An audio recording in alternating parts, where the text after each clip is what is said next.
செவ்வாப்பேட்டையில தமிழ்நாடு, இந்தியால நான் வந்து 15 வருஷமா இங்க கிளாஸஸ் எடுத்துட்டு இருக்கேன். ஸோ இங்க மாருதி மண்டபத்துல இன்னைக்கு டெஸ்ட் நடந்ததுங்க. செவ்வாப்பேட்டையில அமைஞ்சிருக்கிற மாருதி மண்டபத்துல டெஸ்ட் நடந்தது.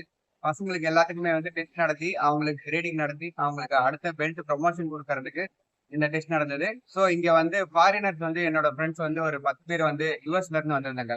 யுஎஸ்ஏல இருந்து வந்திருந்தாங்க. என்னோட ஃப்ரெண்டு பிரவீன்ராஜ் அவர்கள் வந்து கூட்டிட்டு வந்திருந்தாங்க. ஸோ அவங்க எல்லாம் வந்து இங்க வராங்க அப்படிங்கிறது ரொம்ப மகிழ்ச்சியான விஷயம். ஸோ ரொம்ப ரொம்ப இது பிரத்யேகமா நடந்தது இந்த டெஸ்ட். எப்பயும் டெஸ்ட் நடக்கும், கிரேடிங் பண்ணுவோம். அது மட்டும் இல்லாம இப்ப இந்த வாட்டி வந்து அவங்க வராங்க அப்படிங்கிறதுக்காக கிரேடிங் வச்சு நம்ம டெமோ எல்லாம் பண்ணியிருந்தோம். டெமோ பண்றதுல பசங்க எல்லாரும் வந்து என்னோட ஸ்டூடெண்ட்ஸ் நிறைய பேர் வந்து பொண்ணுங்க, பசங்க, சின்ன குழந்தைங்க எல்லாரும் இருந்து ஆரம்பிச்சு எல்லாமே வந்து ஓடு உடைக்கிறது, அதாவது டைல் பிரேக் அது பண்ணியிருந்தோம். பிளஸ் என்னோட பெரிய பசங்க டைல் பிரேக்கிங் பண்ணியிருந்தாங்க. ஸோ ஃபிளைங் கிக் பண்ணியிருந்தாங்க. So side kicks, flying kick, அப்புறம் ரிப்பேர் உடைக்கிறது எல்லாமே பண்ணியிருந்தாங்க. எல்லாம் அவங்க ஃபாரினர்ஸ் வந்து அவங்க வந்தது ஆக்சுவலா இந்த ப்ரோக்ராமுக்காக அவங்க ஐடியாவே இல்ல. இந்த ஐடியாவே இல்லாம அவங்க வந்து ஃபாரின்ல இருந்து வந்தாங்க. எப்படி போல என்ன மீட் பண்ணலாம், பேசலாம் அப்படின்ற ஐடியால தான் வந்தாங்க. இந்த நிகழ்ச்சி நடந்தது, நான் இன்வைட் பண்ண அவங்கள இன்வைட் பண்ணது சீஃப் கெஸ்டா பண்ணது அப்பவே ரொம்ப சந்தோஷப்பட்டாங்க. இந்த மாதிரி நீங்க இன்வைட் பண்றது எங்களுக்கு ரொம்ப சந்தோஷம், நாங்க கண்டிப்பா வரோம் அப்படின்னு சொல்லியிருந்தாங்க. இன்னைக்கு வந்தாங்க. இந்த அளவுக்கு நாங்க எதிர்பார்க்கல அப்படின்னு சொல்லி சொன்னாங்க. வெல்கம் பண்ணது அதெல்லாம் ரொம்ப சந்தோஷமா இருந்துச்சு அவங்களுக்கு. ஆஹ் அவங்கள உட்கார வச்சு நான் அவங்க வியூவரா வச்சு நாங்க டைல் பிரேக்கிங் பண்ணப்ப ஃபர்ஸ்ட் வந்து சின்ன குழந்தைங்க எல்லாம் பண்ணும்போது 2 3 டைல் உடைக்கிறாங்க, பரவாயில்ல சின்ன குழந்தைங்களே உடைக்கிறாங்க அப்படின்ற மாதிரி அவங்க ஃபீல் பண்ணாங்க. பிளஸ் அடுத்து நான் ஒரு 15 ஓடு அடுக்கி வச்சு நான் ஃபயர் பண்ணி பிரேக் பண்ணேன். எங்களோட லேடிஸ் இருக்காங்க, குடும்ப பெண்கள் இருக்காங்க, 2 குழந்தைங்க. அந்த இருக்கிற குடும்ப பெண்களே வந்து ஃபயர் பண்ணி டைல் பிரேக்கிங் உடைச்சாங்க. 3 குழந்தைங்க இருக்கிற குடும்ப பெண்கள் அவங்க பிரேக் பண்ணாங்க. ரீப்பர் கட்டைய வந்து அவங்க உடம்புல அடிச்சு உடைக்கிறப்ப அதெல்லாம் பார்த்து அவங்க ரொம்ப ஆச்சரியப்பட்டாங்க. இந்த அளவுக்கு வந்து நாங்க எதிர்பார்க்கவே இல்லை, இதை வந்து நான் வாழ்க்கையில மறக்கவே மாட்டேன். இப்ப அவங்க கிளம்பும் போது கடைசியா சொன்னது என்னன்னா, நான் வாழ்க்கையில வந்து இந்த அளவுக்கு வந்து மறக்கவே முடியாத அளவுக்கு ஒரு நிகழ்ச்சி அமைஞ்சிருச்சு. இது வந்தது எங்களுக்கு ரொம்ப வந்து ஒரு மகிழ்ச்சியா இருக்கு. எனக்கு ரொம்ப சந்தோஷம் இங்க வந்தது, உங்களை பார்த்தது. பிளஸ் வந்து இந்த டெமோ எல்லாம் பார்த்தது, குழந்தைங்க இந்த அளவுக்கு பெர்ஃபார்ம் பண்றது, நாங்க இந்த அளவுக்கு இருக்கும்னு நாங்க எதிர்பார்க்கல. சரி வேடிக்கை பார்க்கலாம் அப்படின்ற மாதிரி தான் நாங்க வந்தோம்.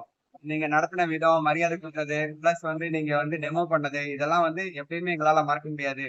இருந்தாலும் நாங்க ஃபிளைட்டுக்கு டைம் ஆயிடுச்சு, இன்னும் கொஞ்ச நேரம் இருக்கலாம்னு ஆசைப்படுறோம், முடியல, நாங்க கிளம்பணும். அதனால நாங்க கிளம்புறோம், இல்லாட்டி நாங்க இன்னும் கூட 1 மணி நேரம் 2 மணி நேரம் இங்க இருப்போம், அதுக்குதான் ஆசைப்படுறோம் அப்படின்னு சொல்லியிருந்தாங்க. ஸோ அது ரொம்ப மகிழ்ச்சியா இருந்தது. அண்டு இத்தனை வருஷமா நம்ம வந்து இருக்கோம். இந்த வாட்டி போன மந்த் வந்து நான் ஸ்ரீலங்கா கொலம்போல நடக்கிற சுகததாசா இண்டோர் ஸ்டேடியம்ல ஏசியன் கொஜிரியோ கராத்தே டோர்னமெண்ட் நடந்தது.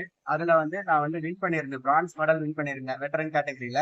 ஸோ அதுக்காக எனக்கு பாராட்டு எல்லாமே வச்சிருந்தாங்க. பிளஸ் அடுத்த கிரேடிங் போறதுக்கு நம்ம கிரேட் 3ல இருந்தேன். ஸோ என்னோட இந்த மாதிரி சக மாஸ்டர்கள் கிரேட் 3ல இருக்கிறவங்க, கிரேட் 4ல இருக்கிறவங்க, 5ல இருக்கிறவங்க, அவங்களுக்கெல்லாம் அடுத்த கிரேடிங் கொடுக்கறதுக்கு அது வந்து ஒரு டெஸ்ட் நடத்தினாங்க. டெஸ்ட் நடத்தி அதுல பாஸ் பண்ணி அடுத்த கிரேடிங் நாங்க போயிருக்கோம். அதெல்லாம் எங்களுக்கு ரொம்ப பெருமையான ஒரு விஷயம். அவங்க அதுவும் வந்து அந்த ஃபாரினர்ஸ் இருக்கிறப்ப இந்த மாதிரி நடக்கிறது, இதெல்லாம் ரொம்ப பெருமையான விஷயமா அமைந்தது. ஸோ இது ரொம்ப ஒரு சந்தோஷமான தருணமா இன்னைக்கு இருந்தது. தெரிவிச்சுக்கிறேன். நன்றி. எங்க ஸ்டைலோட பேர் வந்து கோஜு ரியூ. கோஜு ரியூ அப்படின்னா சாஃப்ட் அண்ட் ஹார்ட் அப்படிங்கறது அர்த்தம். அதாவது கராத்தேலயே சாஃப்டான முறையிலயும் இருக்கு, ஹார்டான முறையும் இருக்கு. ரெண்டுமே சேர்த்து நாங்க கலந்து பண்றது கோஜு ரியூன்ற ஸ்டைல். அது இது மேஜர் ஸ்டைல்ஸ், 4 ஸ்டைல்ஸ்ல பெரிய ஒரு மேஜர் ஸ்டைல ஒரு ஸ்டைல் இது. ஸோ அதை தான் நாங்க பண்றோம். இது பண்றதுனால குழந்தைகளுக்கு வந்து ஆஹ் மனம், உடல் ரெண்டுமே வந்து வலிமை பெறுன்றதை நாங்க உறுதியா சொல்லிக்கிறோம். அதாவது உடல் மட்டும் வலிமை பெறுன்றது எல்லாருக்குமே தெரிஞ்ச விஷயம். சோ மனம் வலிமை பெறும் அப்படிங்கிறது தான் இதுல முக்கியமான விஷயமே. சோ நாங்க ஃபர்ஸ்ட் கத்துக் கொடுக்கறதே வந்து குழந்தைங்களுக்கு டிசிப்ளின் தான் கத்துக் கொடுக்குறோம். டிசிப்ளின் கத்துக் கொடுத்து அதுக்கப்புறம் தான் வந்து கராத்தேவே கத்துக் கொடுக்குறோம். ஏன்னா கராத்தே வந்து செல்ஃப் டிஃபென்ஸ், செல்ஃப் டிஃபென்ஸ் தான் ஃபர்ஸ்ட். இது வந்து மார்ஷல் ஆர்ட்ங்கிறத விட ஃபர்ஸ்ட் செல்ஃப் டிஃபென்ஸ் தான் நாங்க முக்கியமா எடுத்துட்டு போறோம். ஏன்னா அதை வந்து மிஸ்யூஸ் பண்ணக்கூடாது. அதை வந்து மார்ஷல் ஆர்ட் ரவுடிஸோ அந்த மாதிரி வந்து யாராச்சும் வெளியில அந்த மாதிரி யூஸ் ஆகக்கூடாது அப்படிங்கறதுனாலதான் ஃபர்ஸ்ட் விஷயமா நாங்க வந்து எப்பயுமே டிசிப்ளின் கத்துக் கொடுக்குறோம். டிசிப்ளின் கத்துக் கொடுக்கறதுல அவங்களுக்கு ஃபர்ஸ்ட் வந்து அந்த செல்ஃப் டிசிப்ளின் வருதுங்களா, அதுலயே வந்து அவங்களுக்கு வந்து மன வளர்ச்சி வந்து நல்லாவே இம்ப்ரூவ்மெண்ட் ஆகுது. நிறைய குழந்தைங்கள மனசளவுல நாங்க இம்ப்ரூவ்மெண்ட் ஆகுறது நாங்க கண்கூட பாக்குறோம். ஸோ எல்லாரும் வந்து கராத்தே அந்த மாதிரி கலையை வந்து கத்துக்கணும் அப்படிங்கிறது என்னோட தாழ்மையான வேண்டுகோளா இருக்கு. நான் விபி நிவாஸ், என்னோட கிராண்ட் மாஸ்டர் KR மாணிக்க வருஷம் உயிரோட்டில் இருக்காரு. கராத்தே மாணிக்கம் அப்படின்னாலே எல்லாருக்கும் தெரியும்.